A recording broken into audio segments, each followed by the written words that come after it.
about data, I would like to give you some information where the whole e-commerce market is standing at the moment. My presentation here? Yeah, it's here. Can I have it on the screen here? Just a second.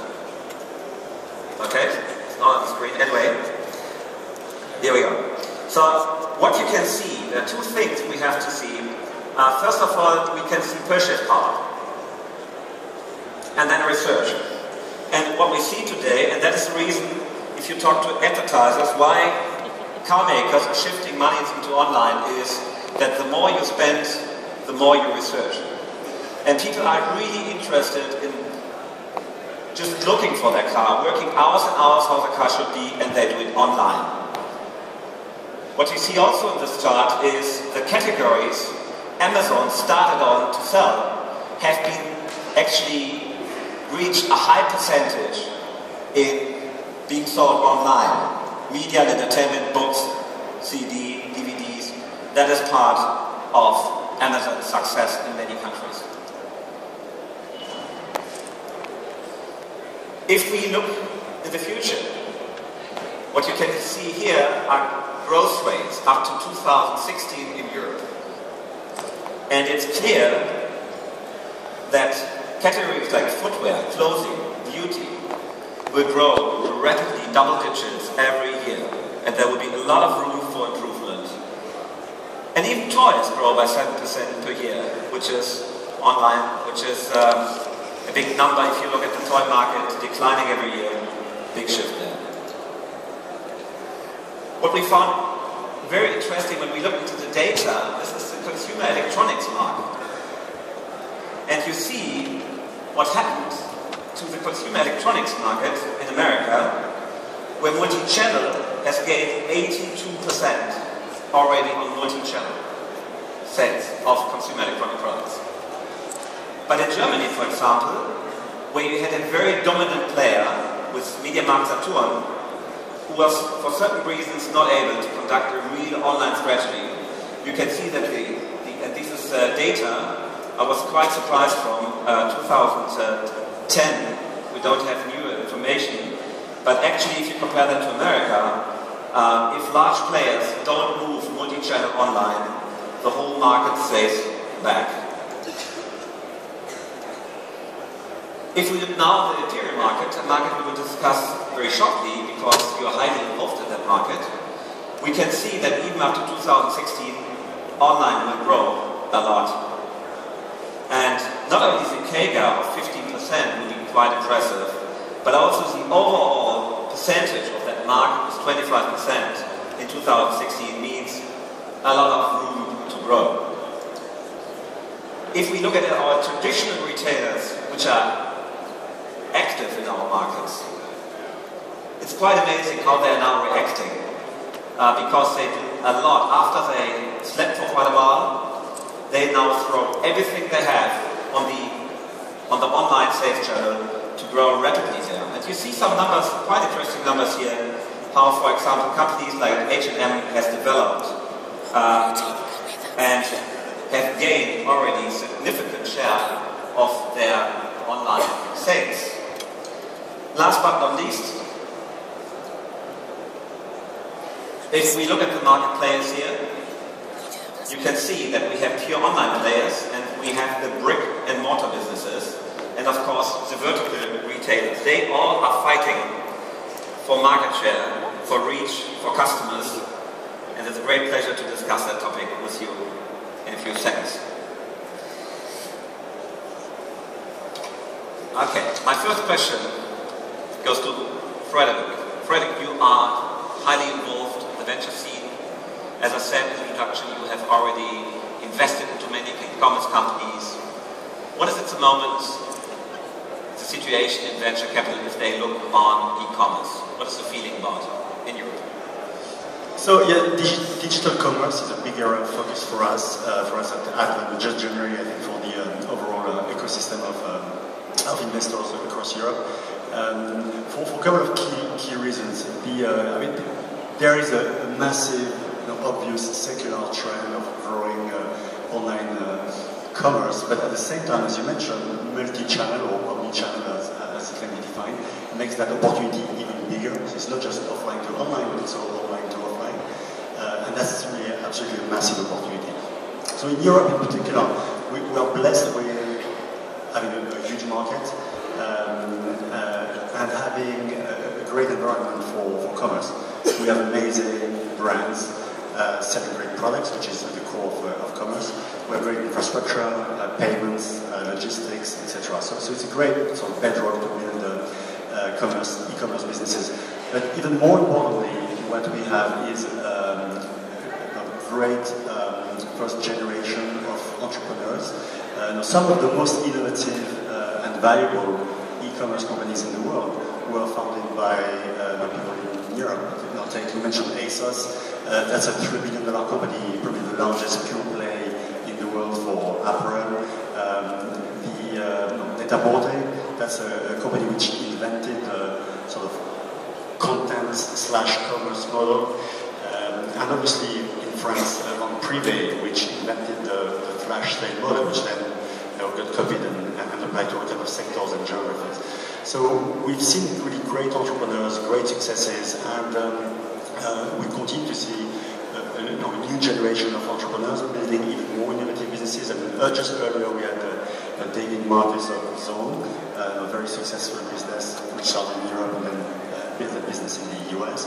Great outcome for the industry, but now people like Amor and Oscar and Seth are building great new businesses. Are you seeing any new models, Frederick, for example? Are you seeing any new models which are coming out, which are disruptive? Is there anything you already can see? Well, I guess you're probably even better placed than me to talk about this, because that's a great example. But I think that really today, mobile as the device you have in your pocket at any point in time creates a even bigger opportunity for multi-channel, because you can obviously be at home and play with it and explore, search and buy, but at the same time have an action that then you take in the store. It's probably Wrap is probably an even better example of, or a very concrete example of how to play mobile commerce. Okay, so, well, you want to add something about that?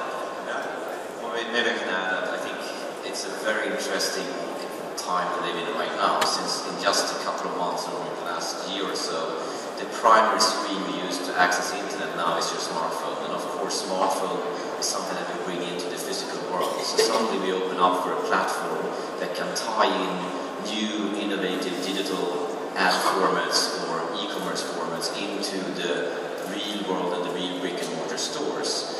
And I think at the same time, all the big retailers that has brick-and-mortar stores only are moving very fast into multi-channel, omni-channel strategies. So we're blurring what is e-commerce and what is brick-and-mortar commerce, and we're actually seeing a lot of e-commerce only players opening flagship stores to get their brand out in the physical world as well. So from that perspective, it is an opportunity to actually innovate around the ad models to drive sales in this kind of blurring situation in between the fixed or the real world and the e-commerce world. Okay, could you just explain? Who knows Wrap? Just raise your hand. Could you just explain exactly what you're doing? So Wrap is a company that really are changing how we look at gift cards, and I was very surprised back in 2 years when we started the company how big the gift card market is. So the gift card market in the US is $110 billion. And it's interesting with that industry is that it's the most asked for gift to get 6 years in a row in the US. And it's been growing with double digits, even though retail have been fairly flat over the last years. Of course, gift cards that today are a physical plastic piece that you carry around, or most of the time actually forget in a drawer somewhere, should go digital. And when it goes digital, it should go into your mobile. And when it sits in your mobile, it should, of course, connect to social graphs and your address book to make it super simple and easy to send gift cards. So what we did with those things, which is quite natural, is actually we added a whole new business model to it, which actually making gift card a customer acquisition tool for brick-and-mortar retailers, multi-channel retailers, and e-commerce retailers as well. So we actually have a brand new way to marry, the need for giving gifts, both in a casual manner to all your Facebook friends and all the friends you have in social graphs and your address book, to actually the need for the retailers to drive sales into their stores. So the retailers through app can give you the opportunity to give away free gift cards to your friends. And of course, $5 to $10 may not be enough to some of your friends, and then you add some money into the gift card. So then it becomes the cheapest and most convenient way to buy gift cards as well. And with the social graph, it's not very difficult to do it, and you get reminded when to do it as well. It's a great application. Everyone, I just saw it last week. I just recommend it for trying, for me, for someone always forgetting, sending presents. It's really good to do it if you have access to the... And it's interesting to see the graph. I mean, this is a girly thing, so 72% of our users are women, so I think it says something about us men, that we should be a little bit more caring about our friends. Yeah. Sina, you have founded Makafoni and have drove the company, and you told me when we discussed our panel today that you are in a full-scale transition process. Can you explain something what that means, how the company has developed in Turkey, and what that process is? As we founded Makafoni, this is 4 years ago. It started as a flash sales club, the same like One Privé or Copy VIP. What happened in the last 4 years is that we moved from being a clearance channel. We have launched verticals. So we have a shoe vertical, cosmetics vertical, apparel vertical, and we combine it. It's a cycle. So we have the in-season stuff coming into the verticals. We sell a part of it. The remaining part goes into Makafoni. So this has a double effect. The relation to suppliers is getting much stronger because we start working with them in season and continuing in clearance. Plus also the position for Makafoni is much better because we get our own supply and we can plan it much better. This is, I think, the transformation which is going on. Now we are making almost 25% of our revenues from new and season stuff, and I believe that this will be increasing, especially with mobile technologies and everything else. Can you tell us something, because Turkey, I think, is for many of us a very interesting e-commerce market. Can you tell us something about the infrastructure concerning mobile networks, concerning distribution, how you feel it as an entrepreneur, how you can work there? Sure. Turkey has somehow 35 million internet users, and it's growing very fast. The average age in Turkey is 28. And there are two distinguishing factors of Turkey, I think, compared to Russia or to all the countries around Turkey. Turkey has a very strong payment structure. So Makafoni collects all payments with credit cards. We have no cash on delivery. The share of cash on delivery in Turkey is 1 to 3%, which is really an infrastructural advantage. The second advantage is the logistics network, the delivery network. So we are able to send every package out of Istanbul in a radius of 600 kilometers, something like 400 miles, within 24 hours, which is, compared to MENA countries or Eastern European countries, still a very strong advantage.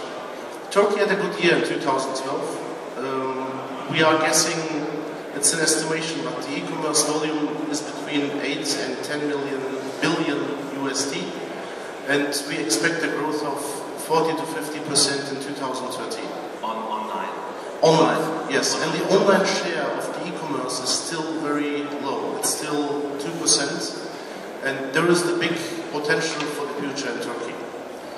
Where are the challenges in Turkey? When you say what is a crucial, critical point in Turkey? What would you say what makes it entrepreneurs difficult in Turkey? I think the most difficult piece is the financing structure. So the business angel community is very small. There are only a few VCs active in Turkey. A country like Turkey needs a complete, stronger finance and investment background. This is the real bottleneck. Turkey, at the time being, is comparable to Brazil in terms of the VCs and business angels 5 years ago. But I think they will catch up very, very fast. So next year, I think I can report you we have 20 new VCs in Turkey. Okay, that sounds great. You're now part of Naspers, who's a globally company, and I just wanted to ask you, as an entrepreneur who really has started the company, how does it feel now to work for a huge, very successful South African-based media e-commerce giant? It's very interesting. We are 3 partners, and we are talking always. is what has changed since the deal. It's 18 months ago. And honestly, the change is very, very little. So we see them every 3 months. They have an incredible respect for entrepreneurship and freedom. And we don't feel that we are part of a conglomerate from South Africa. So we feel that we still have lots of freedom, and we are launching other countries. You know, we are active in Ukraine and Poland, and we have new ventures in Turkey. It works very well. Great, great to hear that. Oscar, you're based in Moscow. Yes. And you have started a very good business, which is growing rapidly. Can you tell us something about how it's developing and what are you doing? Yeah, 5 years ago I made a good decision, and the decision was to serve Russian women and satisfy their needs. So what Russia is more simple, I guess, because Russia is always lagging a couple of years. So whatever happens in Russia is always what happened here on DLD 2 years ago. And that makes it very predictable. And I just want to give some numbers, because you started with numbers that highlight these trends. So when I started 5 years ago, online fashion in Russia was $10 million. So in the statistics it was non-existent. It didn't show up in the e-commerce statistics. And it was 0%. And so my investment bankers thought I'm crazy to enter this field because it's not there. But today, in Germany, in the US, in the UK, you have 25% share of fashion in e-commerce. And this year, 2012, it was in Russia about 12%. So it went from 0 to 12. Meaning the fashion e-commerce was the single fastest growing e-commerce segment in Russia, I think probably in the world, because we went from 10 million to $1.8 billion market in 5 years. So it's a very, very, very strong trend. And the growth only last year was 80%. And the second big trend in the last 5 years in Russia that is fueling this is the growth of the middle class. And a lot of people don't know that, that's why I'm telling it here. So 2007, middle class was 3 million people in Russia. That means 3 million people living in families that have a yearly income of $30,000 or more. And in 2012 we ended the year with 25 million people. 25 million people living in families of annual income of this level. That means it's like a 10-fold growth of middle class. And the good thing about Russia, when the income is growing, the consumption is changing big time. So they are upgrading their assumption. They're always changing to the next brands. We see a growth in AUVs. We see a growth in aspirational brands, good brands, high quality materials. And obviously, CopyVP was very well positioned to monetize on this trend. So we have built a very significant company with 1,300 employees over this period. But the last trend, and this is the problem of the Russian market, is that this is a surprising trend for me. The first two were predictable. The third one was not predictable, and that is the absolute absence of logistics infrastructure. That means all this demand is there, but the logistics to the consumer doesn't work. And that means every single e-commerce company in Russia, unlike Turkey, for example, where Sina didn't spend any time thinking on delivery, I have been building a UPS on the side. As a side project, we built a delivery company that's covering 320 cities. And every single e-commerce company with more than $10 million in sales in Russia is building a delivery network, a delivery company, and the logistics backend, and everything in-house. So that is a problem that has been not solved in 5 years, and actually we went backwards. So it is worse now than it was 5 years ago. So this is the biggest challenge of the Russian market, the logistics. Okay, so if you look at your company, you have raised then more $100 million by a venture capitalist. Can you tell us a bit what your plans are? Is this a plan of going IPO into the Russian stock market once you're successful? Are you looking for American investors? What are you looking for? When I speak to my employees, I always say our goal is 20 million packages by 2020. That's kind of our goal. So we want to deliver 20 million packages per year, which would be a 2 billion euro business. And that would mean we have 20% of market share, because the Russian e-commerce market for fashion in 2020 will be 10 billion euros. So we are targeting 20% market share. We are a leader today, and I think the unfortunate thing for me as an entrepreneur is I don't have so much uncertainty. So this will happen. I just have to think how how to monetize it. So this is our dream. But it will require a lot of work. It sounds easier than it is. Yeah. Helma, you have 100% mobile traffic.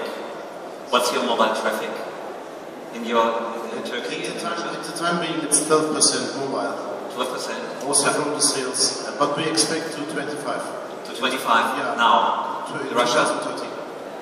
Russia, on average right now, it's like always lagging 1 year, it's like 6%, but obviously on the weekends, during summer, in the morning it can go up to 25-30%, but I would expect 25% mobile sales by the end of this year. Okay. Lots of people talk about Facebook, selling products through Facebook. Do you have experience there? Can you share that? I can share I've lost the most money from anybody in the world doing social e-commerce. You lost. So that's why I can speak very confidently, because I had a gifting application in Russia for sending gift coupons, and we ran through $10 million of advertising, having a media for equity deal, and produced 2 or 3 sales. That was my first social. Then we had another social network e-commerce company. We were the first ones, PVAP, in the world to launch a full shop inside the Russian social network Odnoklassniki. So we were like pioneers for the first time. It was weird, and the first month was 200,000 euro sales. First month. So we thought we found gold. The problem is now 20 months in, and it's still 200,000 euro a month. So it seems like what we have found in my experiments, and we really spent a lot of money there, my conclusion is social commerce is not working. I cannot agree more. So, if you go Turkey, no, I can't agree more. It's really like this. Turkey is one of the most developed social media countries. So it's in the top 10, Facebook and Twitter, Foursquare and whatever. We have over 1 million Facebook followers on Markofoni. The share of the social commerce we get is below 0.5%. And actually what you should add is that Turkey is a Facebook country. Definitely. Highly intensive user. Exactly. And still it's 0.5%. So, very difficult. I think in terms of Facebook, I think what we are using Facebook is for distribution and actually making it easy to send the gift cards. And just to give you some numbers, and I know there was a panel earlier today that said that you can't earn money on mobile, you can't drive traffic on mobile. In December, we started in the US this summer with RAP, and this December we sent 2.5 million gift cards. And for one specific retailer, as an example, we drove 72,000 redemptions in their brick and mortar stores. They have 300 stores, so we drove 72,000 redemptions into those 300 brick and mortar stores in December. So definitely, I think the mobile phone is really the tool to connect people, the internet and the social graph, to the brick and mortar stores and the physical world. That being said, we've done that in the US, and I think from a social perspective and the matureness of retail, I think the US probably is a couple of years ahead of Russia and most likely parts of Europe as well. So that's the reason why, even though we are a European company, we have always had a strategy to first really break this in the US, where we have the highest matureness of acceptance from retailers, from consumers, and of course being supported by $110 billion physical gift card market as well. 2 topics I would like to raise in the next 10 minutes, or the last 10 minutes, is Europe. Is Europe a good place? I already said something about, but if you look at the overall structure we have in Europe, is Europe a good place for e-commerce? Or what should be improved that even more e-commerce, more businesses will be created, more business